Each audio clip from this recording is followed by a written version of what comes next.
Last week, it was revealed that some U.S. government agencies and corporations were hacked in a large-scale cyber attack. It appears to be the work of a foreign enemy.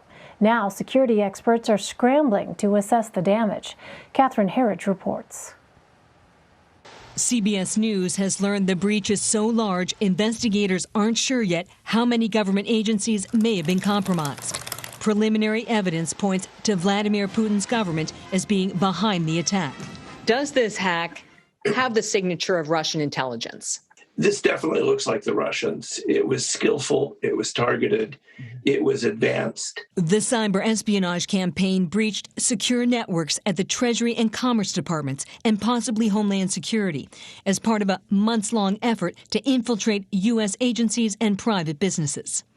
The hackers exploited SolarWinds, a software program used to monitor computer networks, potentially affecting 18,000 companies and government agencies. This March, hackers latched on to a security update to burrow in.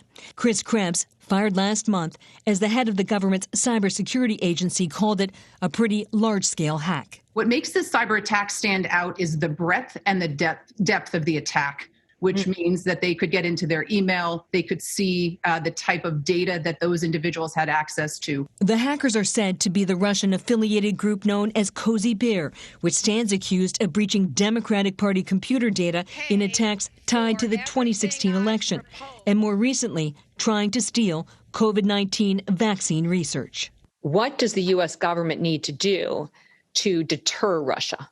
We're going to need to push back a lot harder, and that probably means some kind of cyber warfare.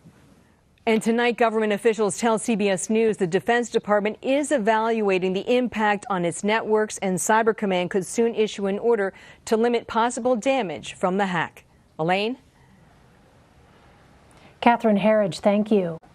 For more on this, let's bring in Jamil Jaffer. He's the founder and executive director of the National Security Institute at George Mason University.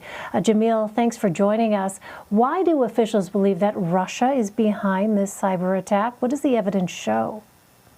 Well, it looks like they've identified tactics, techniques, and procedures that seem to suggest that this was the Russian government involved in these attacks.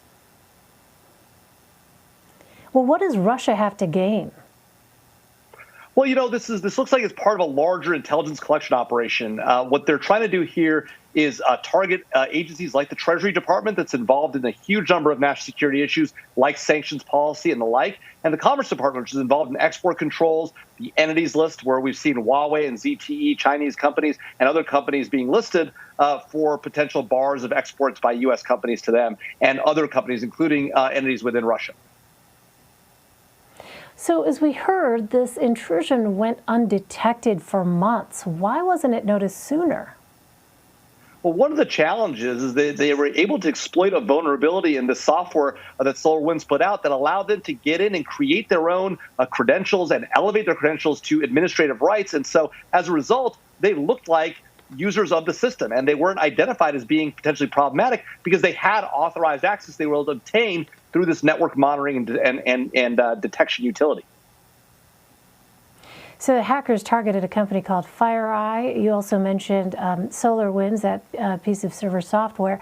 Give us a little background on FireEye and SolarWinds. Who typically uses their services?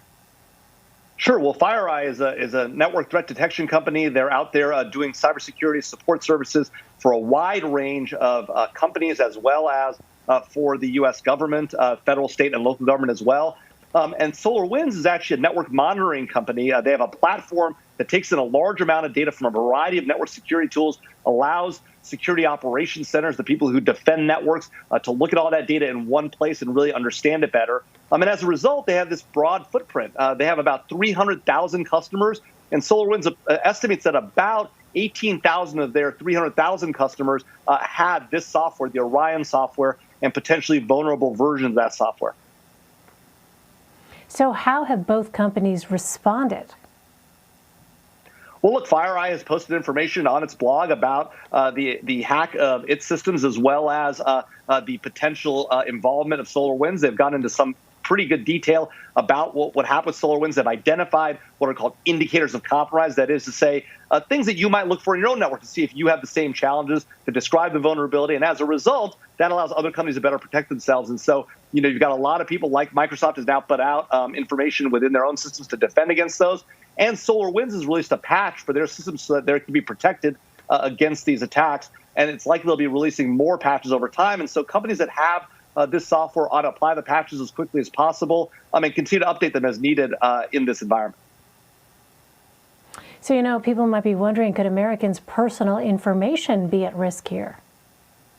Well, look, certainly there were users within the Treasury Department and the Commerce Department who had their accounts hacked and had potentially access to their emails, whether they were government-related emails or personal emails they were doing on their work accounts. So that's at least one aspect of personal information. And then these agencies do have access to certain kinds of personal information. For example, the IRS is a part of the Treasury Department. There's no evidence right now that those systems were hacked, but there's certainly a possibility. Those systems tend to be very well defended. But when you have access to a network monitoring tool, a network security tool, that can present some significant challenges. All right, Jamil Jaffer. Jamil, thank you very much. Thanks for having me.